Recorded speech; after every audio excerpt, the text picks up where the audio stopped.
There we go.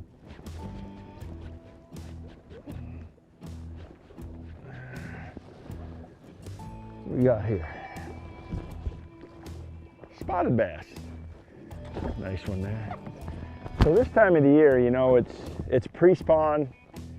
We're at Table Rock Lake, but any highland reservoir that's, you know, rocky bottom like this is just going to be a great place to catch these transitioning fish as they first kind of move up and very conditionally to a lot of these banks. You can look at the bank here and see that it's kind of a flatter, kind of a little small chunk rocky gravelly point.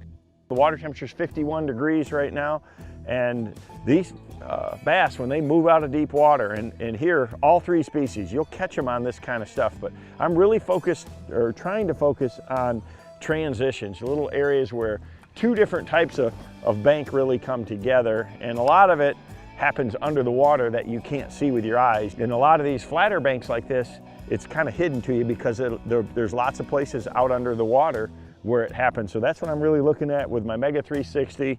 And of course, Lake Master mapping is just such a huge tool for me on all of these lakes. It really helps me understand how things change. You can see here where it kind of tucks in and gets tight right there. Those are these key little, those key stretches where there's a bottom contour change that I'm really focusing on to really dial this pattern in this time of year. There he is, good one too. A new smallmouth. Smallmouth love these gravel points. Oh yeah, real good one. Look there. Just got that right there, but yeah, that's what I love about this bait. I can, you know, this little 3XD, I've got two number 4 Mustad KVD, you know, extra shorts, extra strongs on there, and man, it just gets them like that. But and that is a good fish right there. And it's right on, there's a little rounding gravel point right here. It's steeper on this side. I mean, the Lake Master map shows it to a T where it flattens out, and that's always where they're at. I mean, literally the cast before, I missed a good, you know, I missed one that hit it, and I said, you know, this is right where you should catch one. That's what I love about that Lake Master, is it just shows you all those bottom composition changes and contour changes. It's one of the most valuable tools that I have that I think a lot of people take for granted.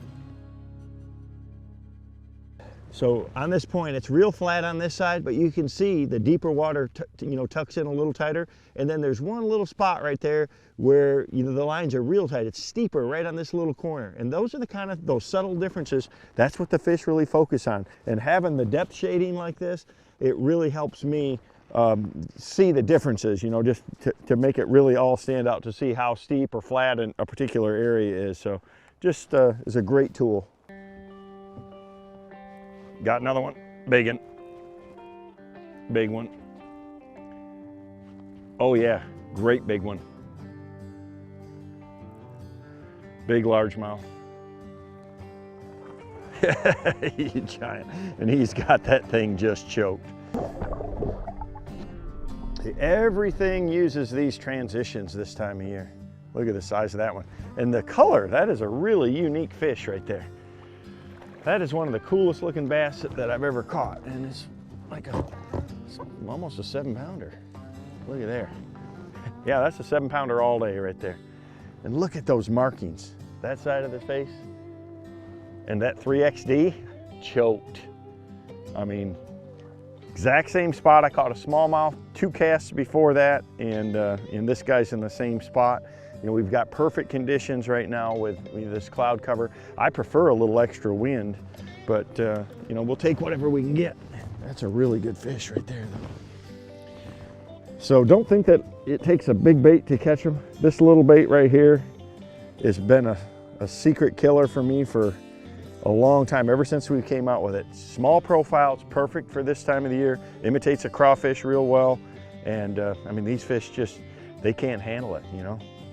Love that color too. Let you go.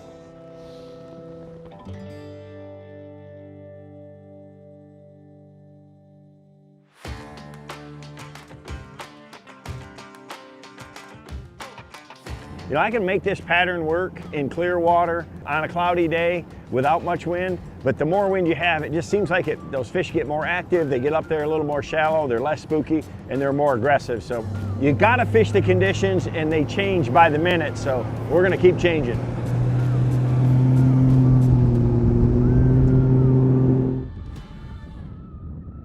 We got a lot more wind here. That's critical. You know, the wind cuts down the light penetration, it creates some current. Those fish will get up there shallower in it, helps me cast further. You know, this little 3XD really gets down there. I mean, it's pretty easy to get it 12 foot deep, but you know, when you get a little bit of wind behind you, I can throw it that much further. I've hit the bottom in 15 foot of water with this little bait. So having that small profile, being able to be hitting the bottom the whole cast is critical. So you want to throw it a long ways. You know, I throw it on my signature cranking series from Lew's. I love the CC2. It's a 7 foot medium action. It's got a soft tip. It's a composite cranking rod. That composite rod, it's so much slower than a regular graphite rod. It allows them to get the bait better, but more importantly, it just allows that bait to work better. It deflects and has more action with a softer rod like this. My signature cranking reel, it's got a 6:2 to 1 gear ratio, which gives it 25 inches per turn, and to me that is the perfect ratio for speed and feel. You know, if you have too high speed of a reel, I feel like it hurts the feel of the bait to really know exactly what it's doing out there. And you can overfish it too, you know. I want to keep it moving, but not too fast as well. You don't want it too slow and you don't want it too fast. You want that bait kicking around down there, bouncing off those rocks, and that's what triggers those fish to bite. Right there at the boat. Big old spot. Right on the end of the point. I mean, I got the wind blowing on here. Look at that fat guy. Same, let me hit spot lock here a second. Same deal, man.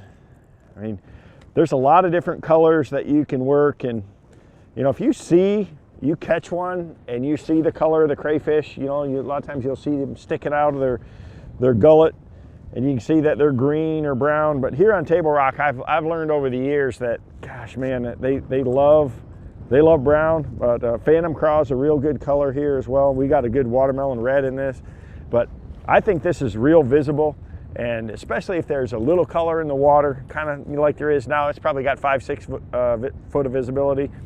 That baby carp, the brown crawfish, the brown orange craw, those are all really, really good colors.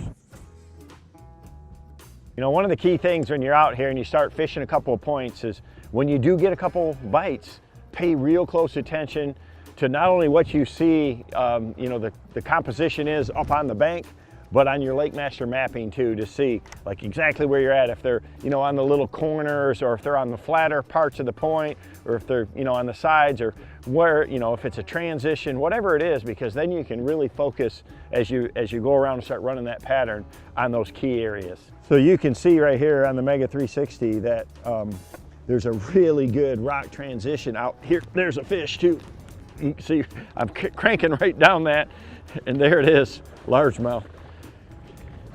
That's a classic example of, you know, you look up at the bank, you'd never see that, but on my Mega 360, I can see that rock transition, and that's where that fish was at. That's a good one there too. You've got to have your bait in the zone where that, you know, those two types of rock come together down there under the water, because that's where the fish are hanging.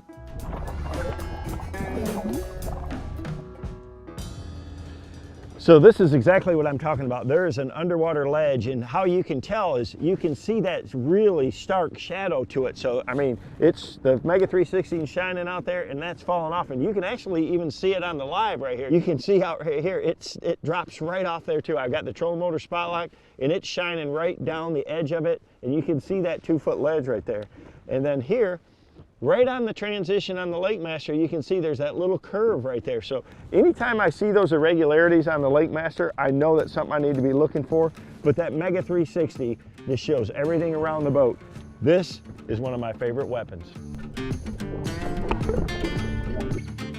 Bass relate to transitions, to bottom composition transitions. A crankbait is one of the key baits that really allows you to cover a ton of this water to find these areas. I mean, you can always go back through with other lures to catch more fish, but When they're first coming up, man, it's dynamite in this pre-spawn.